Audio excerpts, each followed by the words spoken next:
welcome to Kitchen Basics 101, where I teach you the bare bone basics as if you've never cooked a day in your life from the perspective of a mom. This is probably my most asked question. Everyone wants to talk about the cutting board. So let's have the talk about the cutting board. A couple of things. First, let's talk about washing it, and then we're going to talk about all the materials and the things that go into cutting boards. Okay, so I get a lot of like, you can't use a wood cutting board for raw meat, but you can. You can't use it in a professional setting because it's not going to get dry. The properties that make this cutting board safe are that it actually will dry out bacteria, but the board itself has to be dry. So in a professional setting, the board would be wet all the time, being washed all the time. It would just be wet all the time, and then bacteria would build up in the wood, okay?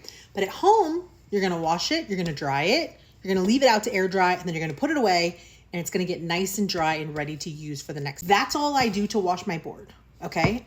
This board in particular, I don't oil this board. I don't care for it in any special way.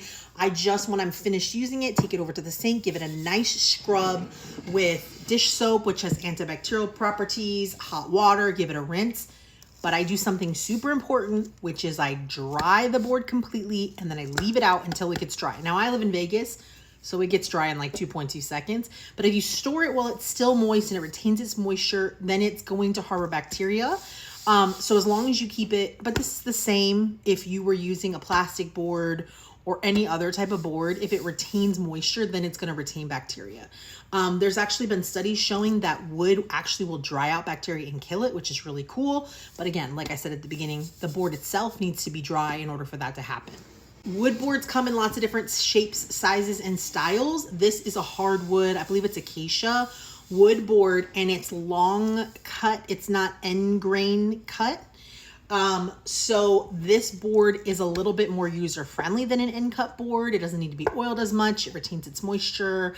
But it's a little bit harder on your knives. So if you use a wood board that looks like a checkerboard, right? It's got like all the little squares on it, which some of the really big creators here on TikTok do use. That type of board is softer on the knives, but it tends to retain a little bit more moisture. So you have to be a little bit just carefuler with it. It also probably needs oil and a little bit more love.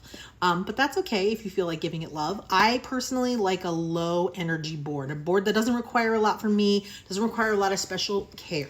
Hardwoods are best. Softwoods absorb more water and therefore are breeding grounds for bacteria. So make sure it's a nice hardwood, bamboo, acacia. There's a couple other hardwood boards that are pretty popular. I don't know if you can see here, but I have a meat channel on my board. This is for drippings. This is a channel so that the liquid can pool off into this channel when you're like carving a turkey or cutting meat. I don't use this board for that. I have a different board that I might use to carve a turkey because I use this side of the board as my raw meat side of the board, right? The side with the channel. And I use this side of the board for my vegetable prep, fruit prep, raw preparation of non-meat items, things that don't have bacterial risks as much. Although I want to mention, everyone is so concerned about raw meat, but you are not precautious enough about raw vegetables, okay? Because you are way more likely to get sick from some raw lettuce or some raw fruit that was mishandled or cross-contaminated or was, got bacteria on it than you are meat, to be honest. Meat gets cooked, and so a lot of that bacteria gets killed off. Meat is a heavily processed thing that goes through a lot of processes before it gets to you. Fruits and vegetables can be just as dicey. So, rinse your fruits and veggies well, be careful where you buy them from, be cautious, watch out for cross-contamination, of course, with raw meats. But I personally don't cut my raw meats on the same side of the board that I cut my fresh fruits and vegetables on, but that's just an extra precaution. The more important thing is that you don't do it consecutively. So what I mean by that is, even if I was using this side of the board to cut my fresh veggies on, you would cut all your raw, fresh veggies and fruits first, cut your meat last, because you don't want there to be meat guts, meat juices on this board, and then cut raw things that you're not going to cook, because then you're going to get really, really sick. So I would say the number one thing you can do to protect yourself is just wash your board a lot, right? If you're cooking and you have gotten this board contaminated in any way, then it needs to go over to the sink. It needs hot soap, water, a good rinse, a dry before you use it to cut up anything else. I've had this board probably going on 10 years, maybe a little bit less. I think she's doing pretty good. She's got a little bit of roughness here in the center. I use it pretty much every single day and it's held up. Like I said, I don't oil or care for it any special way. I just want to talk about a couple other care things. Never, ever, ever, ever put a wood board submersed in water. Don't soak this. Don't dunk it in water. Don't give it a bath. It needs a shower. It's a shower, girl.